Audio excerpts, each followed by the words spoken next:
Assalamualaikum warahmatullahi wabarakatuh. Salam sejahtera buat Sobat Lin Whitening dimanapun berada. Oke, Bim akan lanjutkan cerita Yechen-nya. Tapi seperti biasa, bantu tekan tombol like dan berkomentar juga. Terima kasih sesudah dan sebelumnya. Mari kita lanjutkan saja ceritanya. Lanjut. Bab 2046 sampai bab 2050. New York, Yechen sangat terkejut. Sebelum lepas landas, dia mendengar bahwa Qiao Feiyun juga telah melarikan diri ke New York, tetapi dia tidak pernah menyangka bahwa Gu Qiuyi juga akan datang ke New York. Jadi, dia bertanya dengan prihatin, "Nani, bukankah rencana perjalananmu sudah direncanakan? Mengapa kamu membuat perubahan besar di menit-menit terakhir?" Gu Qiuyi tersenyum dan berkata, "Saya tahu kamu berada di Providence, yang jaraknya sangat dekat, ke New York, benar?" Yechen bertanya dengan heran, "Bagaimana Anda tahu?" "Saya bertanya kepada orang lain," Gu Qiuyi berkata, "saya bertanya kepada Tuan Chen dari Istana Buckingham, dan dia berkata bahwa Anda pergi ke Amerika Serikat untuk menemanimu belajar." Kemudian, Gu Qiuyi bergumam, berpura-pura marah, "Awalnya aku ingin meluangkan waktu pergi ke Jinling untuk menemuimu dan memberimu kejutan. Jadi aku menelepon Tuan Chen untuk meminta kerjasama. Tetapi saya mengetahui bahwa Anda tidak lagi berada di Jinling. Saudara Yechen, mengapa Anda tidak memberitahu saya ketika Anda pergi ke Amerika Serikat?" Yechen berkata dengan canggung, "Apakah saya tidak takut menunda bisnis Anda? Lagi pula, aku datang ke Amerika bukan untuk bermain, tapi untuk menemani adik iparmu ke sekolah." Gu Qiuyi buru-buru berkata, "Aduh, jangan katakan itu. Aku tidak pernah mengakui bahwa dia adalah adikku, ipar. Faktanya, saya tidak mengakui bahwa siapapun adalah saudara ipar saya. Saya hanya mengakui bahwa saya adalah saudara ipar saya sendiri." Yechen tidak berdaya, dia menghela nafas pelan dan berkata, Oke, ini salahku, seharusnya aku memberitahumu sebelum berangkat, jadi aku tidak akan melakukannya lain kali, oke." Cukup, Gu Qiuyi kemudian merasa puas, bersenandung 2 kali, dan bergumam, "Aku maafkan kamu kali ini." Yechen mengusap pangkal hidungnya dan bertanya, "Nani, kamu belum memberitahuku, mengapa kamu tiba-tiba mengubah rencana penampilanmu?" Gu Qiuyi berkata tanpa berpikir, "Tentu saja itu untukmu, saya dengar Anda akan tinggal di Providence selama sebulan, jadi saya secara khusus mengadakan 2 konser pertama saya di New York dan Boston. New York berjarak lebih dari 200 km dari Anda, dan Boston bahkan lebih dekat dengan Anda. Itu hanya berjarak paling jauh 100 km. Jadi kamu harus datang dan menyemangatiku selama 2 perhentian pertama turku." Yechen tidak menyangka bahwa perubahan jadwal sementara Gu Qiuyi adalah demi dirinya sendiri, dan dia tidak bisa membantu tetapi merasa sedikit terharu. Jadi, dia bertanya, "Nani, kapan konser pertamamu, di New York atau Boston?" Gu Qiuyi berkata, "Perhentian pertama haruslah New York, bagaimanapun. Ini adalah kota terbesar di Amerika Serikat, setelah New York adalah Boston." Setelah itu, Gu Qiuyi menambahkan, "Mengenai waktunya, stasiun New York berada pada tanggal 15 dalam 2 minggu, dan stasiun Boston pada tanggal 17, Y." Chen tidak menyangka waktu akan berlalu begitu cepat, jadi dia bertanya, "Lalu kapan kamu akan tiba, datang ke Amerika Serikat?" Gu Qiuyi berkata, "Kami telah bersiap selama 2 hari terakhir. Saya mungkin akan bergegas ke sana sesegera mungkin setelah menyelesaikan pekerjaan saya di sini. Waktu keberangkatan mungkin seminggu kemudian, atau paling lambat 10 hari, karena repertoar dan desain panggung tur Amerika Utara, perlengkapan dan perlengkapannya semuanya menyatu, dan pertunjukan selanjutnya cukup membingungkan. Jadi sebelum pemberhentian pertama, saya harus melakukannya luangkan lebih banyak waktu untuk debugging dan latihan di tempat, dan tetapkan standar untuk keseluruhan proses, sehingga pertunjukan selanjutnya bisa lebih mudah." Menurut Gu Qiuyi, dia akan terbang ke Amerika Serikat dalam waktu 7 hingga 10 hari, dan dia akan terbang ke Amerika Serikat dalam waktu 7 hingga 10 hari, pasti pergi ke New York dulu, yang membuat Yechen merasa sedikit khawatir. Karena, ketika dia mengira Qiao Feiyun telah pergi ke New York, naluri Yechen memberitahunya bahwa Qiao Feiyun memiliki banyak kaki tangan atau banyak klien di New York. Oleh karena itu, ketika dia berada di pesawat, dia berpikir bahwa dia harus menjalin jaring kematian di New York untuk memusnahkan Qiao Feiyun, keluarganya, dan keluarganya, dari ikan besar hingga udang kecil. Karena perlunya menganyam jaring yang begitu besar, tentu akan memakan waktu tertentu untuk mempersiapkannya secara perlahan, sehingga waktu untuk menutup jaring tentu saja tidak akan terlalu cepat. Dengan cara ini, ketika Gu Qiuyi tiba di New York, mungkin ini bukan waktunya untuk menutup jaringannya. Kalau begitu, Gu Qiuyi akan berada dalam bahaya. Jadi, Ye Chen buru-buru bertanya padanya, "Nani, bisakah kamu memundurkan waktu penampilanmu? Yang terbaik adalah menunggu setengah bulan sebelum pergi ke New York." "Tidak, Saudara Ye Chen," Gu Qiuyi menjelaskan.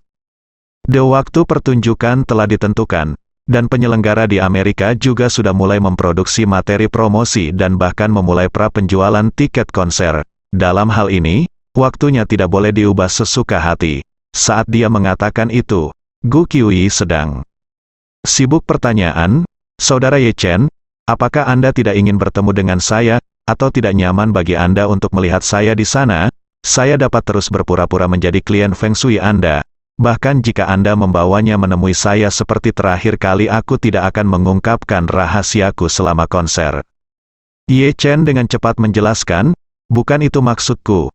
Aku baru saja mendengar bahwa New York tidak terlalu damai."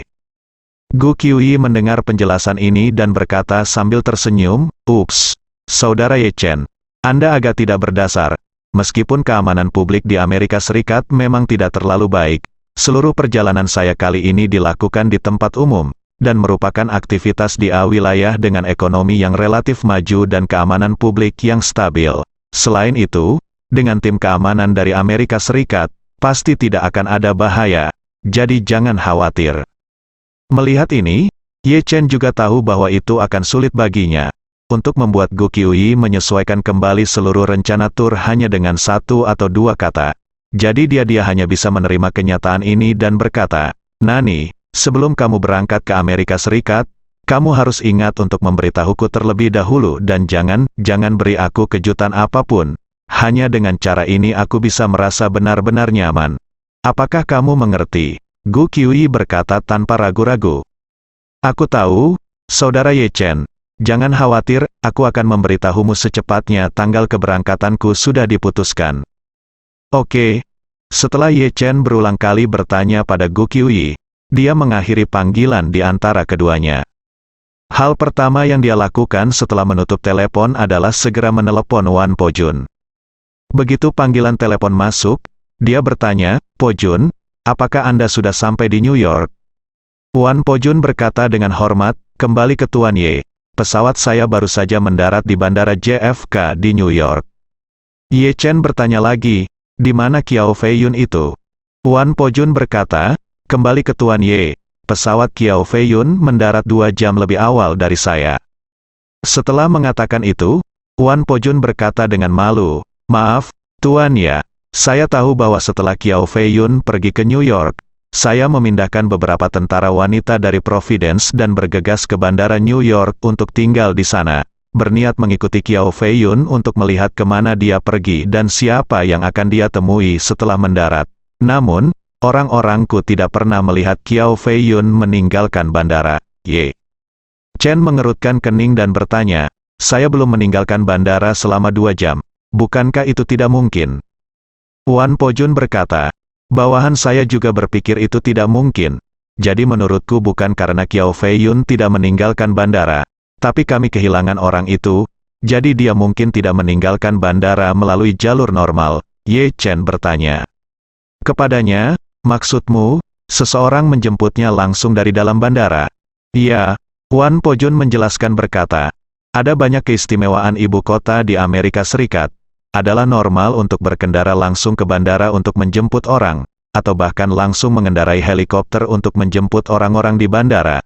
Jika Qiao Feiyun meninggalkan bandara dengan salah satu dari 2 cara ini, memang sulit bagi orang untuk mendeteksinya, apalagi tenaga kerja tidak mencukupi, dan arus penumpang di bandara JKF terlalu besar." Berbicara, Wan Pojun berkata dengan malu-malu, "Tuan Ye, bawahan saya gagal menangani masalah ini." "Oke, Tolong hukum saya, tapi jangan khawatir. Bawahan saya sudah mulai mengirim pasukan ke New York, sebagai selama Qiao Feiyun berani muncul, dia akan ditangkap. Kata-kata Wan Pojun tidak mengejutkan Ye Chen. Dia tahu betul bahwa Amerika Serikat bukanlah wilayah Wan Longdian. Pasukan besar Wan Pojun semuanya ada di Timur Tengah, dan tidak mungkin memiliki kendali yang kuat atas wilayah tersebut. Terlebih lagi, New York adalah kota metropolitan internasional. Ada beberapa bandara sipil saja.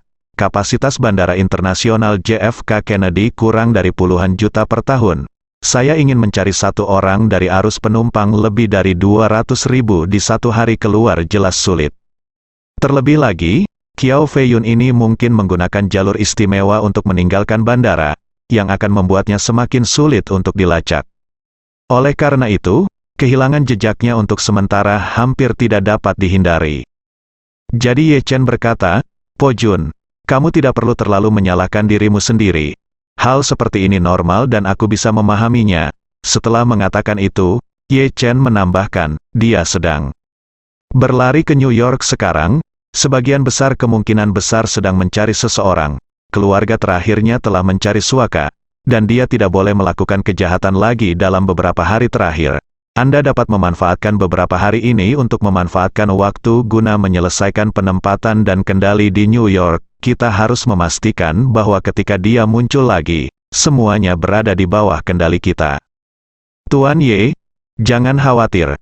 Bawahan saya pasti akan memasang jaring di New York. Selama dia berani muncul di New York, dia pasti akan menyelesaikan kendalinya secepat mungkin. Oke, Ye Chen berkata.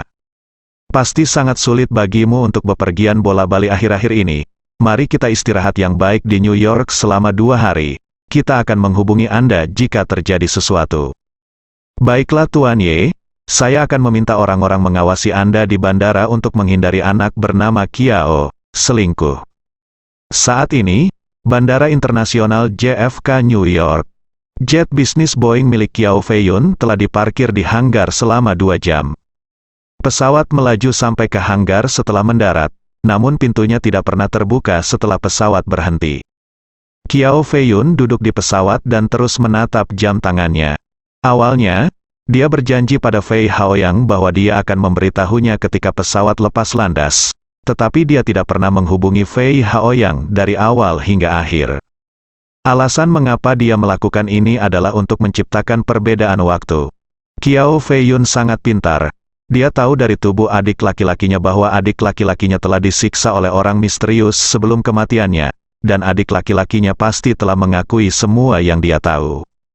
Jika tidak, selama pihak lain belum mendapatkan informasi yang diinginkannya, meskipun dia dipotong menjadi manusia babi, dia pasti akan terhindar dan tidak dibiarkan mati.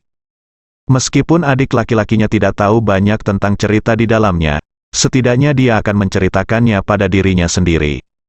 Ini juga berarti identitasnya telah terungkap di depan orang misterius tersebut. Dan karena tergesa-gesa, dia terbang dari Seattle ke New York, dan tidak mungkin menyembunyikan keberadaannya.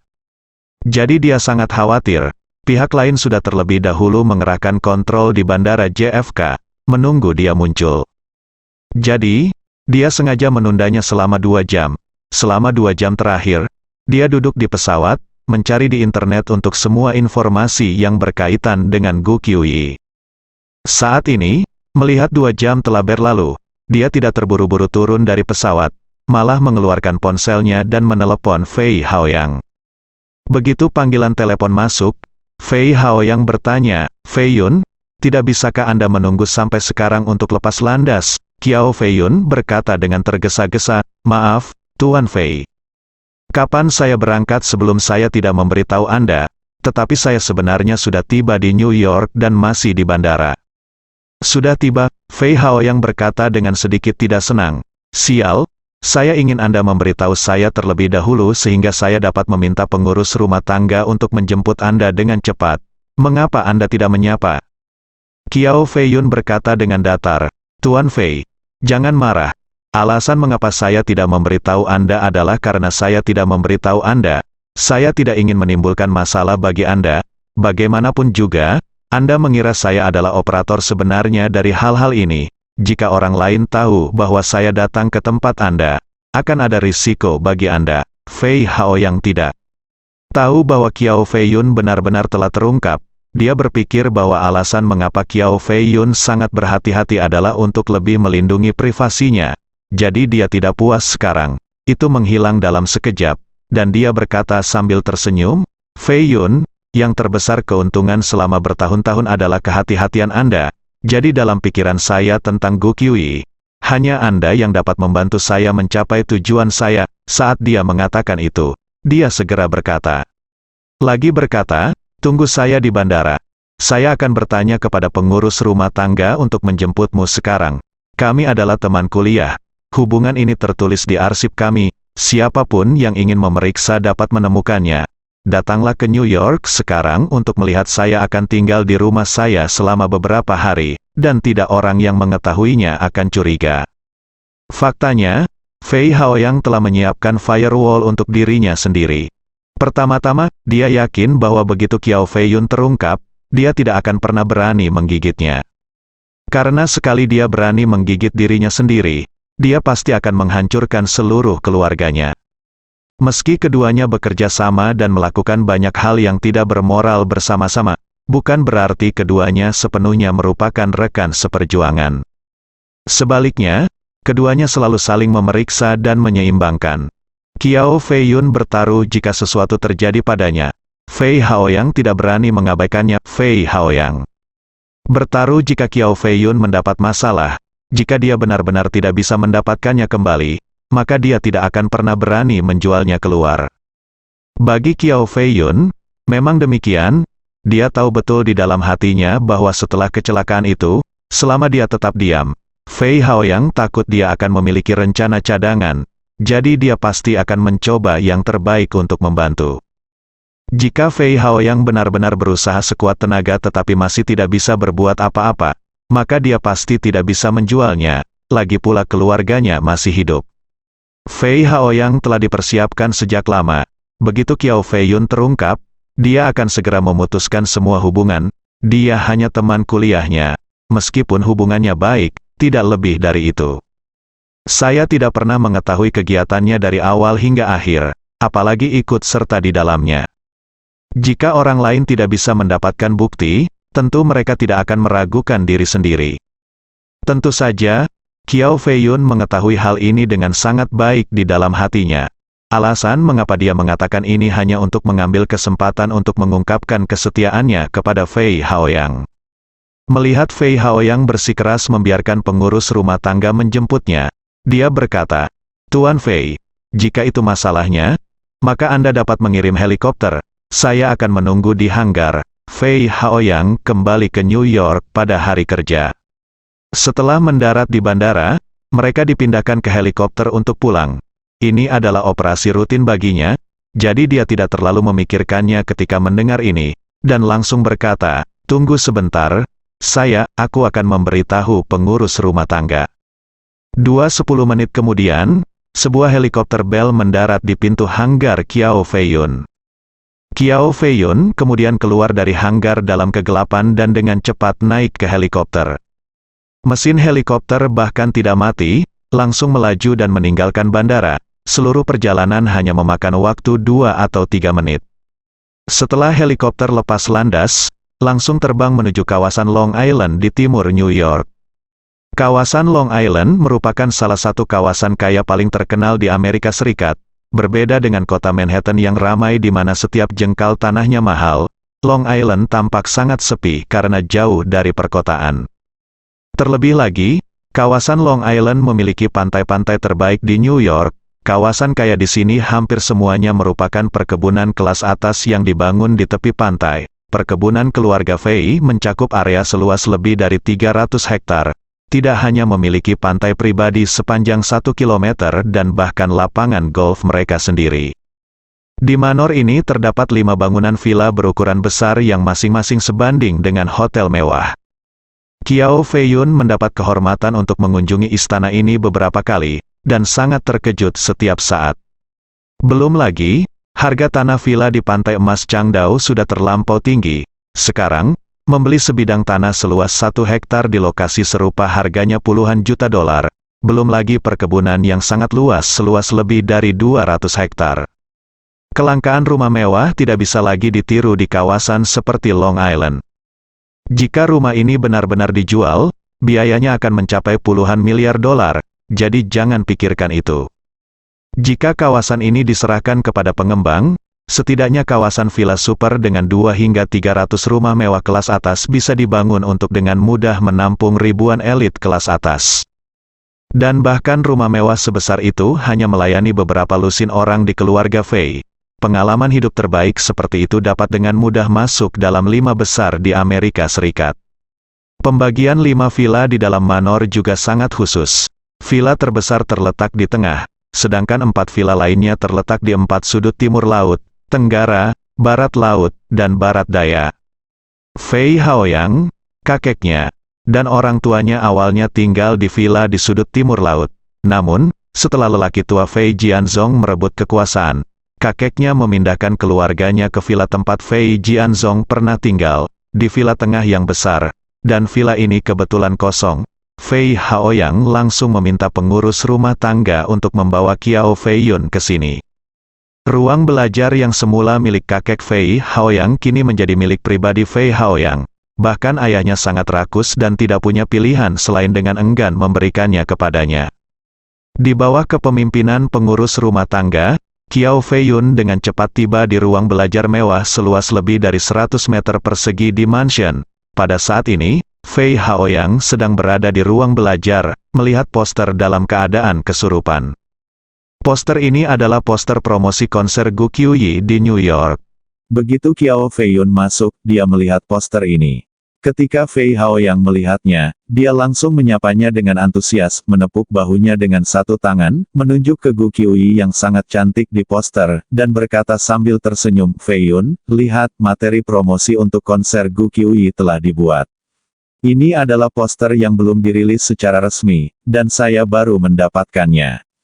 Qiao Feiyun bertanya dengan heran, "Tuan Fei, poster ini belum sudah dirilis, bagaimana menurut Anda?" Bagaimana Anda mendapatkannya? Apakah ada hubungan internal? Itu benar. Fei Haoyang memuji, kamu masih pintar. Biar ku beritahu, mendapatkan poster bukanlah masalah besar. Tapi saya sudah mengetahui apa yang dia lakukan. Semua mitra konser di New York, dan tur Amerika Utara kali ini. Dia memiliki kerjasama yang mendalam dengan Kamar Dagang Tiongkok di Amerika Serikat. Dikatakan bahwa ada wakil presiden di Kamar Dagang Tiongkok yang merupakan teman ayahnya.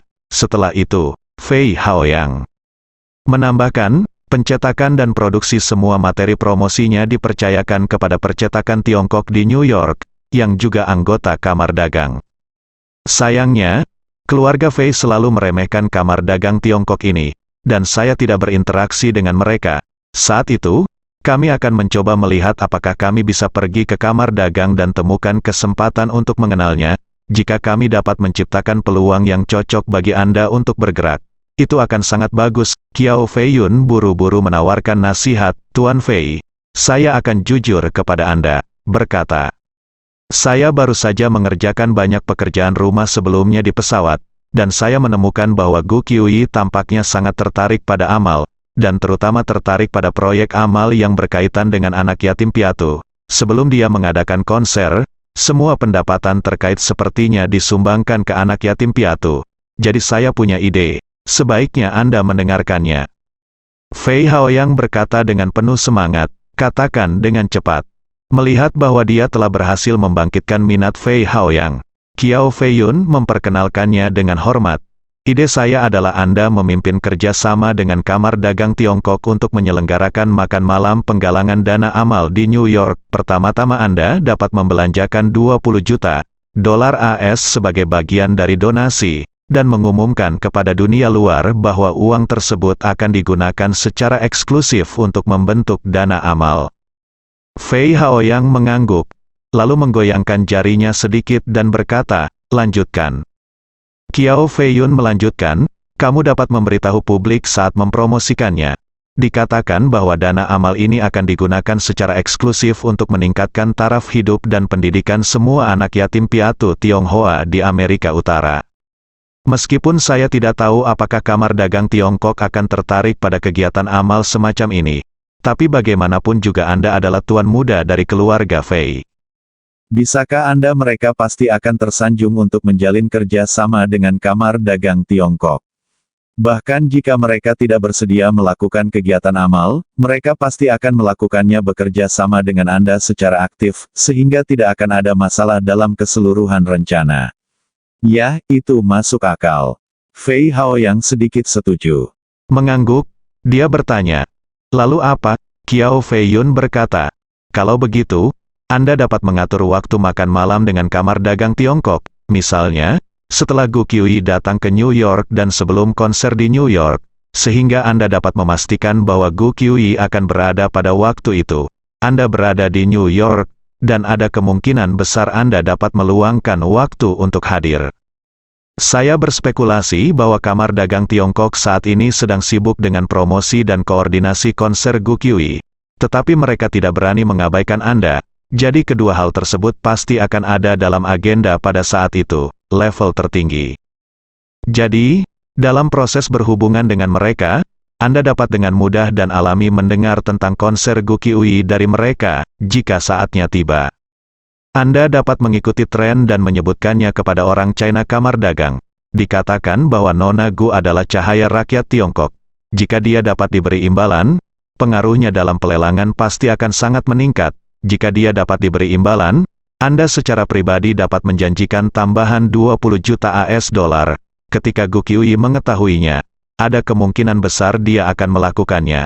Anda akan diberi hadiah. Pada titik ini, Qiao Feiyun menambahkan, sejak Anda memulai makan malam amal ini, Anda secara alami akan menentukan lokasinya. Dengan cara ini, kita akan punya cukup waktu untuk bersiap di tempat tersebut. Ini berarti kita bisa menggali jebakan yang sempurna terlebih dahulu. Selama kita bisa memancing Gu Qiuyi keluar, akan mudah untuk menghadapinya. Mata Fei Haoyang tiba-tiba berbinar ketika dia mendengar ini. Dia berkata dengan kagum, "Sungguh cara yang luar biasa untuk memancing ular keluar dari lubang." Setelah itu, dia buru-buru bertanya, "Fei Yun, menurut Anda apa kemungkinan dia dibodohi?" Qiao Feiyun berpikir sejenak dan berkata dengan serius, "Saya pikir setidaknya 90%. Fei Haoyang bertanya, "Mengapa Anda begitu yakin?" Qiao Feiyun menjelaskan, "Tuan Fei, jika dipikir-pikir, Gu Qiuyi tertarik pada amal. Mari kita mengadakan makan malam amal. Bukankah ini hanya sekedar mengikuti keinginan orang saja? Selain itu, charity sendiri juga memiliki efek penculikan moral terhadap publik figure. Jika Anda tidak berdonasi dalam jumlah yang cukup, netizen akan mengkritik Anda di internet. Jika Anda diundang ke acara amal makan malam dan kamu bahkan tidak pergi, kamu akan dimarahi sampai mati. Saya yakin Gu Qiuyi kemungkinan besar akan menyetujui masalah ini." Ketika Fei Haoyang mendengar ini, dia mengangguk kegirangan dan berkata, "Masuk akal. Itu masuk akal. Lalu saya akan berkomunikasi dengan kamar dagang Tiongkok besok dan mengatur makan malam amal. Masalahnya sudah selesai." Qiao Feiyun mendesak, "Tuan Fei, setelah masalah ini diselesaikan, kita harus segera meluncurkan opini publik yang menyinggung untuk membiarkan semua orang Tionghoa di Amerika Utara tahu tentang makan malam amal ini. Dengan cara ini, jika Gu Qiuyi awalnya ingin menolak, pengaruh makan malam amal juga akan memberi tekanan lebih besar padanya." Fei Haoyang berkata dengan setuju. "Yun Fei, itu harus terjadi kamu, biarkan Anda mengatakan ini. Saya benar-benar tercerahkan." Qiao Feiyun tertawa kemudian dia berkata, "Tuan Fei, Anda sangat sopan. Saya hanya sedikit pintar dan tidak dapat bersaing dengan Anda." Fei Haoyang tertawa dan bertanya, "Jika Gu Qiuyi setuju untuk menghadiri makan malam amal, bagaimana kita harus memulainya?" Qiao Feiyun berkata, "Ini jauh lebih sederhana. Setelah Gu Qiuyi tiba, kita dapat mengatur agar dia pergi ke ruang tunggu terlebih dahulu. Ruang tunggu harus sedekat mungkin ke jendela sebanyak mungkin dan memiliki saluran ventilasi. Saya akan mengatur beberapa personel bersenjata yang terlatih untuk menyergap terlebih dahulu dan menunggu dia masuk. Di ruang tunggu, gunakan saja obat-obatan untuk menjatuhkan orang itu. Lalu bawa dia pergi dari jendela atau saluran ventilasi tanpa ada yang menyadarinya. Ketika orang lain mengetahui bahwa dia hilang, pasti akan menimbulkan kekacauan. Anda hanya menjalani prosedur pelaporan biasa, polisi. Jika Anda datang untuk menyelidiki, Anda akan mengajukan pertanyaan dan bersikeras bahwa mungkin ada beberapa penjahat yang telah merencanakannya sejak lama. Biarkan polisi menyelidiki sisanya sendiri. Setelah mengatakan itu, Qiao Feiyun melanjutkan, pada saat itu, saya akan membiarkan orang meninggalkan beberapa informasi untuk mengganggu polisi. Bukti dan petunjuk. Samakan masalah ini sebagai penculikan dan pemerasan biasa. Lalu minta tebusan besar kepada keluarga Gu Qiuyi. Arahkan penilaian semua orang ke Tucai, sehingga tidak ada yang meragukan Anda. Lagi pula, itu membutuhkan uang, keluarga punya lebih banyak aset daripada keluarga Gu. Tidak ada yang akan percaya bahwa Anda akan menculik Gu Qiuyi dan meminta tebusan. Pada titik ini, Qiao Feiyun berkata lagi, tentu saja, saya akan melakukan segalanya dalam akting saya, dan saya akan mengaturnya seseorang untuk menghubungi keluarga Gu untuk meminta tebusan. Akan lebih baik jika saya berhasil mendapatkan tebusan, tetapi tidak masalah jika saya tidak bisa mendapatkannya. Saya akan menyimpan rencana cadangan sehingga orang-orang ini akan mati jika mereka gagal dan tidak akan meninggalkan petunjuk apapun kepada polisi. Dengan cara ini, jika kita mendapatkan uang dan merobek tiketnya, itu adalah operasi normal para perampok. Jika kita tidak bisa mendapatkan uang, itu juga merupakan operasi normal dari para perampok. Pada saat itu, Gu Qiuyi mungkin telah menghancurkan tubuhnya dan menghilang, dan tidak ada seorang pun yang dapat menemukannya dalam kehidupan ini. Kasus ini pasti akan menjadi kasus yang belum terselesaikan, bahkan jika telah diawasi selama beberapa dekade, itu akan tetap terjadi, masih menjadi kasus yang belum terselesaikan. Fei Haoyang tidak bisa menahan tawa dan berkata, bagus sekali, dengan cara ini, Gu Qiuyi akan menghilang selamanya dan meninggalkan polisi dengan kasus penculikan yang belum terpecahkan. Kasus ini mungkin telah dibahas oleh netizen di seluruh dunia selama beberapa dekade, dan bahkan mungkin terdaftar sebagai salah satu dari 10 kasus yang belum terpecahkan di abad ke-21.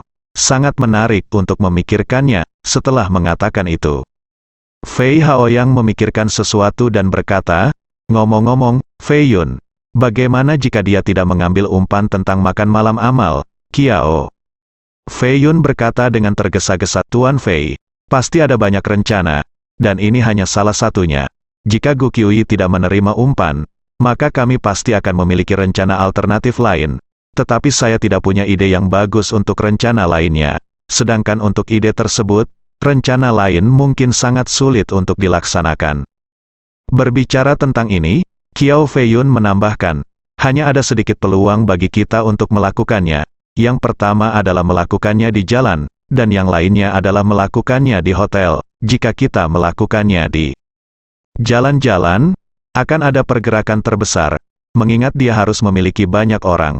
Aparat keamanan yang mendampingi mau tidak mau akan memicu baku tembak. Setidaknya kita harus dibekali dengan senjata otomatis dalam jumlah besar agar berhasil. Harus banyak lebih sulit daripada merampok truk pengangkut uang tunai. Jika kita melakukannya di hotel, kita harus melakukannya secara diam-diam. Yang terbaik adalah membawa orang itu pergi di bawah pengawasan petugas keamanan tanpa ada yang menyadarinya. Pada titik ini, Qiao Feiyun mendecakkan bibirnya dan berkata, hanya saja hal semacam ini membutuhkan terlalu banyak teknologi. Orang biasa sepertinya tidak mungkin. Fei Haoyang sedikit mengernyit dan bertanya, apakah Anda ingin mencoba ninja Jepang? Tampaknya merekalah yang terbaik dalam menyelinap. Ninja? Ketika Qiao Feiyun mendengar ini, dia sedikit tertegun sejenak, dan tidak bisa menahan diri untuk bertanya, Tuan Fei, apakah Anda tahu sesuatu tentang ninja Jepang? Fei Haoyang mengangguk, Anda tahu sedikit tentang orang-orang di bawah komando ayah saya. Saya telah menggunakan ninja Jepang untuk melakukan sesuatu sebelumnya, dan mereka dikatakan cukup bagus. Qiao Feiyun berkata dengan tergesa-gesa, jika ada ninja yang dapat diandalkan, Anda sebaiknya mengundang beberapa untuk datang ke New York dulu.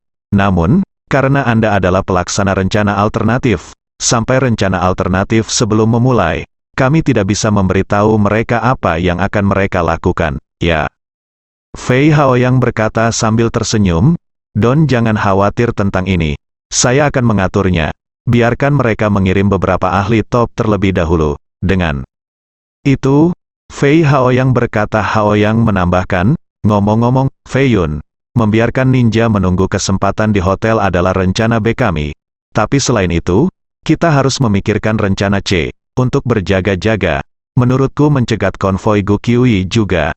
Anda dapat memikirkan cara untuk merekrut sekelompok tentara bayaran, seperti ninja-ninja itu, untuk bersiap menghadapi keadaan darurat.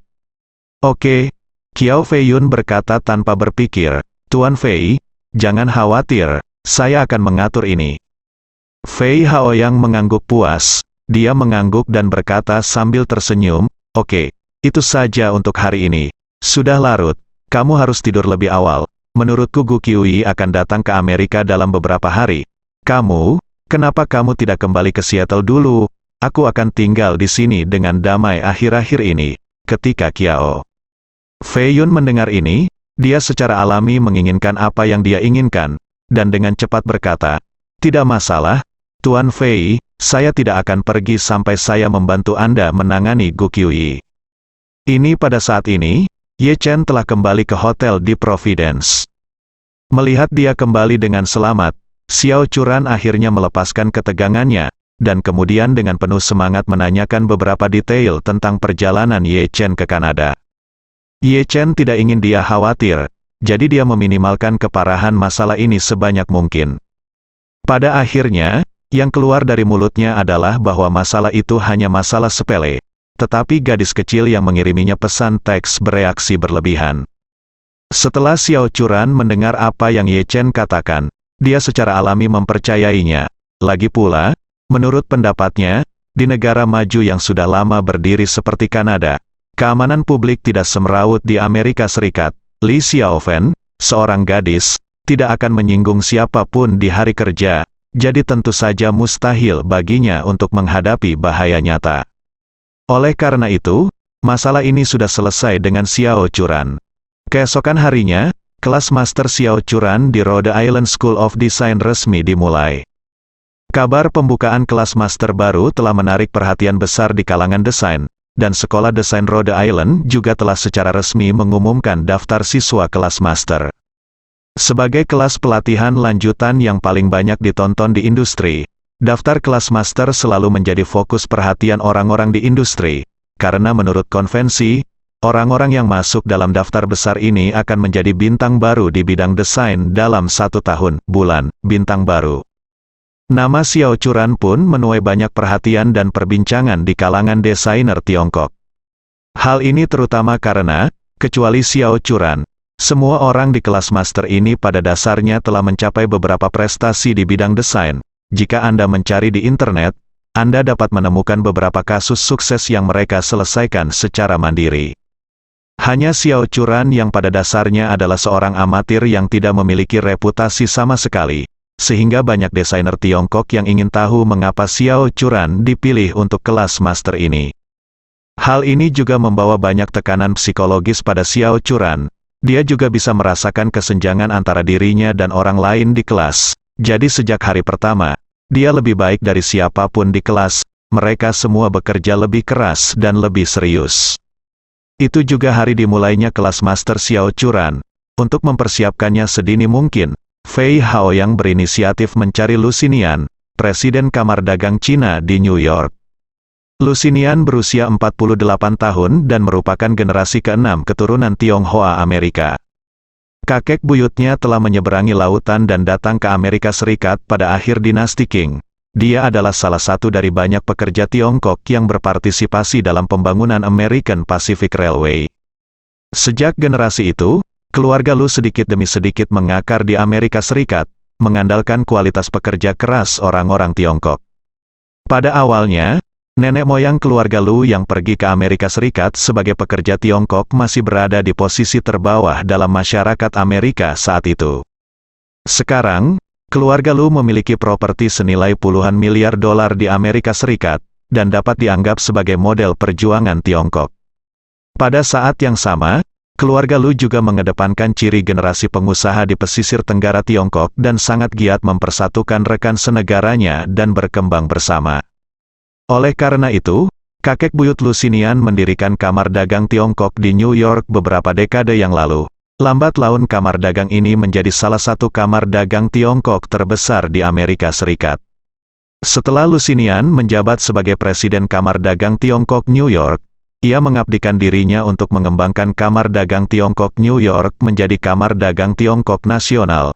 Setelah komunikasi dan mediasi terus-menerus dengan Kamar Dagang Tiongkok di beberapa tempat, sebagian besar Kamar Dagang Tiongkok di Amerika Serikat tertarik pada Kamar Dagang tersebut bergabung dan berganti nama menjadi Kamar Dagang Nasional Tiongkok. Lu Xinian juga berupaya menjadi presiden pertama Kamar Dagang Nasional Tiongkok setelah merger. Namun, ada dua Kamar Dagang Tiongkok yang kekuatannya tidak kalah dengan Kamar Dagang Tiongkok di New York. Kedua Kamar Dagang Tiongkok tersebut adalah Kamar Dagang Tiongkok Los Angeles dan Kamar Dagang Tiongkok Chicago. Bagaimana bersaing dengan presiden kedua Kamar Dagang Tiongkok ini telah membuat pusing Lu Xinian akhir-akhir ini. Oleh karena itu, ia telah memikirkan berbagai cara, berharap berani membiarkan Kamar Dagang Tiongkok di New York menunjukkan lebih banyak wajah dan meningkatkan pengaruhnya sebelum penggabungan Kamar Dagang tersebut, sehingga ia dapat memperoleh keunggulan dibandingkan dua presiden lainnya. Justru karena itulah Wakil Presiden Eksekutif Kamar Dagang Tiongkok New York secara khusus menugaskan kerjasama terkait konser Gu Qiuyi kepada Kamar Dagang Tiongkok New York, yang membuat Lu Xinian sangat gembira. Tepat ketika dia dengan penuh semangat menunggu Gu Qiuyi pergi ke Amerika Serikat, dia tidak menyangka bahwa Fei Haoyang, tuan muda tertua dari keluarga Fei, akan mengambil inisiatif untuk menemukannya. Di Amerika Serikat, ada dua keluarga besar Tiongkok yang ingin dimenangkan oleh semua Kamar Dagang Tiongkok. Selain keluarga Tiongkok teratas dunia Anjia, yang lainnya adalah keluarga Fei. Meskipun kekuatan keluarga Fei jauh lebih sedikit dibandingkan dengan keluarga An, namun masih jauh lebih kuat dibandingkan keluarga Tionghoa lainnya di Amerika Utara. Keluarga An meremehkan untuk berpartisipasi dalam kamar dagang semacam ini, jadi keluarga Fei mengikutinya, dan menjadi pendiam. Lu Xinian telah berulang kali ingin mengundang ayah Fei Haoyang, Fei Suebin, untuk makan malam beberapa kali sebelumnya, tetapi Fei Suebin tidak pernah memberinya kehormatan. Sekarang, Fei Haoyang berinisiatif untuk berkunjung, dan Lu Xinian tentu saja sangat bersemangat. Dia dengan hormat mengundang Fei Haoyang muda ke kantornya. Begitu dia tiba di kantor, dia berkata dengan rajin, "Oh, saya tidak tahu Tuan Fei ada di sini hari ini. Jadi saya minta maaf atas keterlambatan ini." Tuan Fei dengan hormat datang ke kamar Cina New York kami perdagangan. Itu benar-benar membuat kamar dagang kita makmur. Dengan itu, dia memperkenalkan dirinya, "Tuan Fei, saya Lu Xinian, Presiden Kamar Dagang Cina New York." Fei Haoyang sangat senang dengan ini pujian, tersenyum sedikit, dan berkata, "Presiden Lu, saya mendengar dikatakan bahwa Kamar Dagang Tiongkok di New York adalah Kamar Dagang Tiongkok terbesar di Amerika Serikat. Ketua Lu pasti telah berkontribusi banyak dalam hal ini." Lu Xinian berkata dengan cepat, "Oh, Tuan Fei sangat memuji. Kamar Dagang Tiongkok di New York memiliki sejarah beberapa dekade. Kamar dagang juga mampu mencapai seperti sekarang ini berkat presiden sebelumnya." Saat dia mengatakan itu, Lu Xinian bertanya dengan hati-hati, "Tuan Fei, saya bertanya-tanya mengapa Anda ada di sini hari ini?" Fei Haoyang tersenyum tipis dan berkata dengan arogan, "Saya datang kepada Anda karena saya ingin bekerja sama dengan Kamar Dagang China di New York. Jika kerjasamanya menyenangkan, saya dapat mempertimbangkan untuk mewakili keluarga Fei dan secara resmi bergabung dengan Kamar Dagang Anda." Pernyataan Fei Haoyang yang meremehkan terdengar seperti guntur di telinga Lu Xinian. Melihat seluruh Amerika Serikat, tidak ada kamar dagang Tiongkok yang dapat mengundang keluarga sekuat keluarga Fei. Lagi pula, bagi banyak asosiasi, aset keluarga Fei mungkin lebih besar daripada aset gabungan seluruh anggota seluruh asosiasi. Dalam hal ini, keluarga Fei secara alami tidak mau bermain-main dengan mereka. Kesenjangan tersebut ibarat mustahilnya seorang miliarder bergabung dengan klub jutawan yang aset per kapitanya hanya 1 atau 2 juta. Namun, Fei Haoyang datang ke pintu dan menawarkan untuk bergabung dengan Kamar Dagang Tiongkok di New York. Lu Xinian tentu saja sangat bersemangat setelah mendengar ini. Jadi, dia segera bertanya dengan hormat, "Tuan Fei, saya ingin tahu kerjasama apa yang ingin Anda lakukan dengan kami. Jangan khawatir, selama Anda mengucapkan sepatah kata pun, seluruh kamar dagang Tiongkok di New York akan berusaha sekuat tenaga. Fei Haoyang mengangguk dan tersenyum. Berkata, saya ingin melakukan kegiatan amal dengan Anda. Amal? Lusinian bertanya dengan heran. Tuan Fei, Anda, amal apa yang ingin Anda lakukan? Bagaimana kabarmu? Membutuhkan kerjasama kita. Fei Haoyang dia berkata dengan serius. Saya ingin menyiapkan dana bantuan untuk anak yatim piatu Tiongkok di Amerika Utara dan menggunakan sejumlah uang untuk secara khusus mendukung anak yatim piatu Tiongkok kami di Amerika Utara, memberi mereka bantuan yang lebih baik dan melindungi mereka kehidupan dan pendidikan. Ups. Lusinian berseru, Tuan Fei, ini adalah perbuatan besar yang sangat bermanfaat, meskipun tidak banyak anak yatim piatu Tionghoa di Amerika Utara.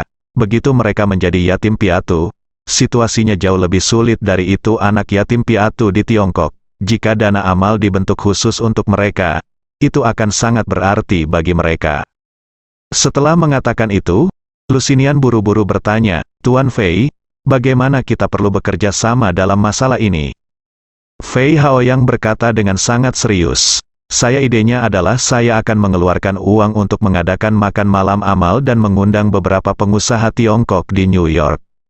Saat itu, semua orang akan menyumbangkan sejumlah uang. Dana amal kami akan resmi didirikan. Lagi pula, yang mau membantu adalah anak-anak yatim piatu Tionghoa. Kalau mereka tidak bisa mengasuh anak yatimnya sendiri, bagaimana mereka bisa memperlakukan anak yatim piatu Tionghoa kita dengan tulus?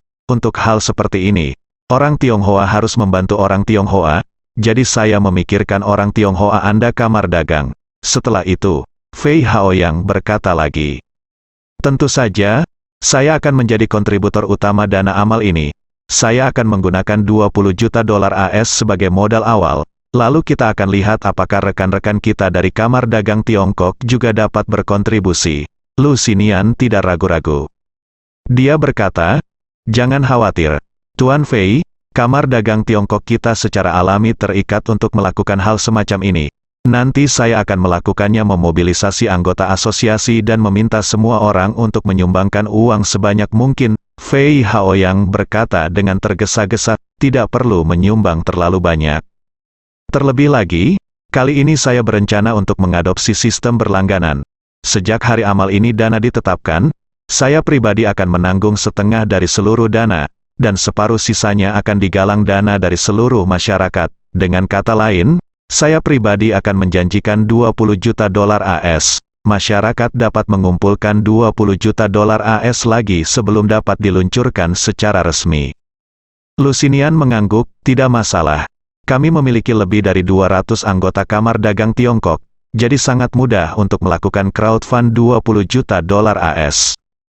Setelah itu, Lusinian tidak sabar untuk bertanya, Tuan Fei, kapan Anda berencana mengadakan makan malam amal ini? Fei Haoyang berkata, rencana saya saat ini adalah malam tanggal 11, dan tempatnya adalah ruang perjamuan di New York Palace Hotel. Tapi untuk makan malam amal ini, pimpinan Lu harus bekerja keras untuk mengatur beberapa orang untuk membantu mempersiapkannya. Anggap saja ini sebagai acara bersama di antara kita. Wangfu Hotel adalah merek hotel bintang 5 Tiongkok di Feijia. Ini memiliki lebih dari 300 hotel Cina di banyak negara di dunia. Hotel bintang 5 bergaya modern telah berkembang pesat di luar negeri dalam beberapa tahun terakhir dan telah menjadi merek hotel Cina paling terkenal di dunia. Alasan Fei Haoyang memilih tempat di hotelnya sendiri adalah agar lebih nyaman. Meskipun Fei Haoyang juga tahu bahwa jika Gu Qiuyi menghilang di hotelnya, hotel tersebut pasti akan menimbulkan banyak berita negatif, tetapi dia tidak peduli sama sekali tentang hal ini. Di satu sisi, berita negatif tentang hotel jauh lebih penting baginya dibandingkan Gu Qiuyi. Di sisi lain, ia sangat sadar bahwa konsumen saat ini sangat pelupa, dan masa bertahan dari berita negatif merek komersial manapun umumnya tidak melebihi 1 bulan. Dulu, karena kelalaian manajemen di banyak hotel, pelanggan wanita berada dalam bahaya bahkan meninggal di hotel tersebut. Reputasi dan bisnis hotel memang akan sangat terpengaruh dalam waktu singkat. Namun, setelah sebulan, okupansi hotel tersebut angka tersebut kembali ke tingkat sebelum kecelakaan. Ketika Lusinian mendengar waktu pada tanggal 11, dia merasa sedikit malu. Dia memandang Fei Haoyang dengan sedikit malu dan bertanya dengan ragu-ragu, "Tuan Fei, kamar dagang kita sedang sibuk dengan banyak bisnis akhir-akhir ini. Tanggal 11 mungkin sedikit terburu-buru. Entahlah, tidak bisakah dipasang setelah tanggal 15?" Setelah tanggal 15, ketika Fei Haoyang mendengar titik waktu ini, dia segera mengerti bahwa ini adalah kaki Gu Qiuyi di New York konser tour. Namun, dia berpura-pura bingung dan bertanya, "Presiden Lu, mengapa Anda harus menunggu sampai tanggal 15? Masih ada waktu setengah bulan. Tidak butuh waktu lama untuk menyiapkan makan malam, bukan?" Lu Xinian sibuk dan penuh hormat. "Dijelaskan, Tuan Fei, Anda tidak tahu. Wakil Presiden Eksekutif Kamar Dagang kami mengatur kerjasama dengan Kamar Dagang beberapa waktu lalu, yang merupakan konser penyanyi Tiongkok yang terkenal secara internasional Gu Qiuyi. Nona Gu." Saat dia mengatakan itu, Lu Xinian memandang Fei Hao yang bertanya kepadanya, "Tuan Fei pasti pernah mendengar tentang Nona Gu, kan?" Fei Hao yang berkata dengan santai, "Saya pernah mendengarnya. Saya juga pernah mendengarkan beberapa lagunya. Meskipun saya tidak bisa mengatakan bahwa saya adalah penggemarnya, saya masih sangat mengaguminya." Lu Xinian mengangguk dan melanjutkan, "Nona Gu akan mengadakan konser pertama tur Amerika Utaranya di New York pada tanggal 15. Pernahkah Anda mendengar tentang ini?" Fei Haoyang menggelengkan kepalanya dan menyangkalnya. "Saya belum pernah mendengarnya. Sepertinya saya ingat seseorang mengatakan sebelumnya bahwa konsernya di Amerika Utara akan dimulai di Kanada terlebih dahulu, kan?" Lu Xinian menjelaskan, rencana penampilannya telah berubah. Dulu, dimulai di Kanada, tapi sekarang telah diubah ke New York. Setelah itu, Lu Xinian melanjutkan, "Kamar dagang kami bertanggung jawab untuk promosi lokal dan kerjasama bisnis lokal dari konser Miss Gu di New York, dan Miss Gu sangat terkenal. Selama periode ini, banyak merek dan perusahaan, termasuk beberapa organisasi kesejahteraan masyarakat, berbondong-bondong datang kepada kami untuk membahas kerjasama. Untuk sejujurnya, dalam minggu depan, setidaknya akan ada 20 pembicaraan kerjasama yang memerlukan kehadiran saya. Semua orang juga sangat sibuk.